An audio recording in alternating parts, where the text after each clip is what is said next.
Kadang sebagai ahlul kalam dia main benda ni dan menyatakan bila kita kata Allah ada wajah, Allah sama macam kita. Maka jawapan dia ialah kalau binatang itu ada wajah, adakah wajah binatang sama dengan wajah manusia yang diciptakan oleh Allah Subhanahu wa taala? Wa laqad khalaqnakum fi ahsani taqwim. Sudah tentu kita sebagai manusia akan menafikan dengan penafian yang bersungguh-sungguh bahawa sesungguhnya wajah binatang itu tidak sama dengan wajah manusia. Maka begitu juga dengan Allah Subhanahu wa taala. Jika ada ayat di sana menyatakan bahawa Allah Subhanahu wa taala mempunyai wajah, wajah itu bukan anggota seperti mana wajah yang ada pada manusia, tapi wajah itu adalah merupakan sifat bagi Allah Subhanahu wa taala. Sebagaimana Allah Subhanahu wa taala bersifat dengan Ar-Rahman, Allah bersifat dengan Al-Karim, Allah bersifat dengan Ar-Rahim. Manusia pengasih, manusia penyayang. Ya, kita pengasih, kita penyayang. Allah Subhanahu wa taala pengasih, Allah Subhanahu wa taala penyayang. Adakah sekarang kita yang pengasih penyayang sama dengan Allah Subhanahu wa taala? Jawapannya sudah tentu tidak.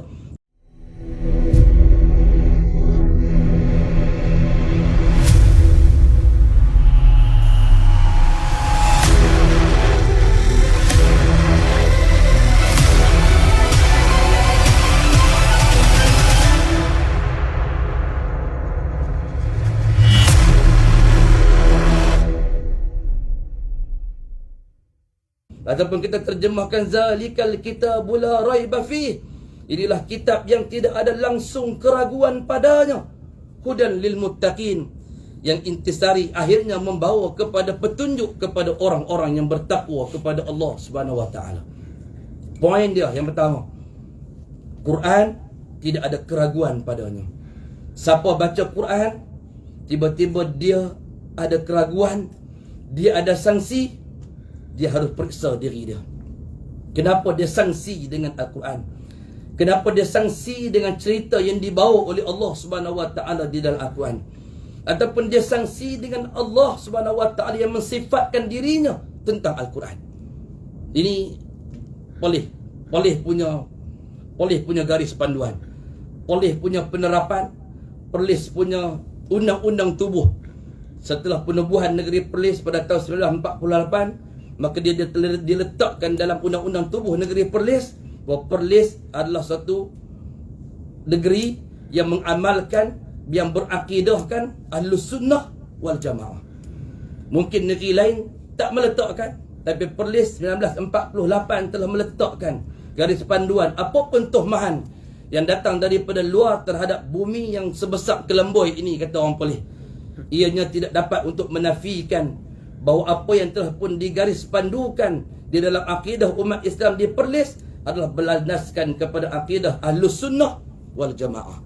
Walaupun ada orang lain ataupun negeri lain cuba menafikan Perlis terkeluar daripada Ahlus Sunnah wal Jamaah, tapi kita tetap untuk terus mempertahankan enactment ataupun undang-undang tubuh 1948 bahawa garis panduan akidah Ahlus Sunnah wal Jamaah yang diamalkan di Perlis adalah akidah yang berlandaskan daripada pendapat-pendapat dan jumhur ulama-ulama yang muktabar di atas apa yang telah kita sampaikan dan apa yang kita putuskan. Zalikal kitabul la raiba fih. Ini Al-Quran datang untuk menghilangkan keraguan, yang tidak boleh ada keraguan kepada kita pada setiap kita membaca ayat-ayat Allah Subhanahu wa taala. Yang kedua, Al-Quran itu juga akan memberikan petunjuk hanya sahaja kepada orang-orang yang bertakwa. Maknanya kalau satu orang tidak mencapai satu darjat takwa kepada Allah Subhanahu wa taala, dia akan sanksi dengan apa yang diceritakan oleh Allah Azza wa Jalla. Ketika Allah Subhanahu wa taala menyatakan wa kana arshuhu 'alal ma', sesungguhnya arasy Allah Subhanahu wa taala itu berada di atas air. Bagi golongan ahlul kalam, mereka akan meletakkan pelbagai bentuk tafsiran dan takwilan bagaimana air yang ada di bawah. Tiba-tiba sekarang ayat itu dinyatakan oleh Allah Subhanahu wa taala wa kana arshuhu 'alal ma'. Arasy Allah berada di atas air. Bagaimana air itu boleh berada di atas langit sana? Sedangkan Allah Subhanahu wa taala menyatakan Ar-Rahmanu 'alal arsy istawa. Kemudiannya Allah Subhanahu wa taala itu beristiwa di atas arasy. Allah Subhanahu wa taala menyatakan bal yadahu mabsutatani yunfiqu kaifa yasha. Allah Subhanahu wa taala itu mempunyai dua belah tangan yang terbentang. Tangan yang bagaimana? Tangan yang selayaknya bagi Allah Subhanahu wa taala. Wa yabqa wajhu rabbika dzul jalali wal ikram. Allah Subhanahu wa taala mempunyai wajah yang tidak akan hancur binasa. Ketika semua wajah makhluknya binasa, wajah Allah Subhanahu wa taala tidak akan binasa. Allah Subhanahu wa taala mensifatkan keadaan dirinya. Allah Subhanahu wa taala menceritakan keadaan dan sifat bagi Allah Subhanahu wa taala itu bukanlah anggota. Itu kita faham. Kadang sebagai ahlul kalam dia main benda ni dan menyatakan bila kita kata Allah ada wajah, Allah sama macam kita. Maka jawapan dia ialah kalau binatang itu ada wajah, adakah wajah binatang sama dengan wajah manusia yang diciptakan oleh Allah Subhanahu wa taala? Wa laqad khalaqnakum fi ahsani taqwim. Sudah tentu kita sebagai manusia akan menafikan dengan penafian yang bersungguh-sungguh bahawa sesungguhnya wajah binatang itu tidak sama dengan wajah manusia. Maka begitu juga dengan Allah Subhanahu wa taala. Jika ada ayat di sana menyatakan bahawa Allah Subhanahu wa taala mempunyai wajah itu bukan anggota seperti mana wajah yang ada pada manusia, tapi wajah itu adalah merupakan sifat bagi Allah Subhanahu wa taala. Sebagaimana Allah Subhanahu wa taala bersifat dengan Ar-Rahman, Allah bersifat dengan Al-Karim, Allah bersifat dengan Ar-Rahim. Manusia pengasih, manusia penyayang. Ya, kita pengasih, kita penyayang. Allah Subhanahu wa taala pengasih, Allah Subhanahu wa taala penyayang. Adakah sekarang kita yang pengasih penyayang sama dengan Allah Subhanahu wa taala? Jawapannya sudah tentu tidak. Tuan-tuan dan puan-puan yang bijaksana, yang ada kelayakan akademik, yang ada pengalaman, yang ada segala-galanya yang Allah Subhanahu wa taala berikan, sudah tentu mampu untuk memahami apa yang saya sampaikan, bahawa sesungguhnya yang ada bagi Allah Subhanahu wa taala itu ialah sifat yang dia ingin dikenali dengan yang demikian. Allah Subhanahu wa taala sebut di dalam Al-Quran tentang ayat istiwa sebanyak di 7 tempat yang berbeza. Untuk Allah Subhanahu wa taala menyatakan dia mempunyai sifat beristiwa di atas aras. Istiwa itu bagaimana? Itu tak perlu untuk dibincangkan. Sebagaimana kata Imam Malik rahimahullahu taala ketika ditanyakan berkaitan dengan istiwa, kata Imam Malik ibn Anas rahimahullah, istiwa itu maklum, al-istiwa'u maklum. Istiwa adalah satu perkara yang maklum dalam urusan agama. Wal imanu bihi wajib, dan beriman dengan sifat istiwa bagi Allah Subhanahu wa taala adalah wajib.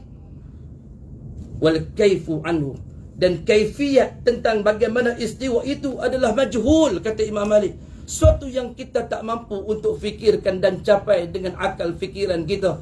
Sebagaimana firman Allah Subhanahu wa taala, wa ma utitum minal ilmi illa qalila. Tidaklah kami sampaikan kepada manusia itu ilmu melainkan yang sedikit.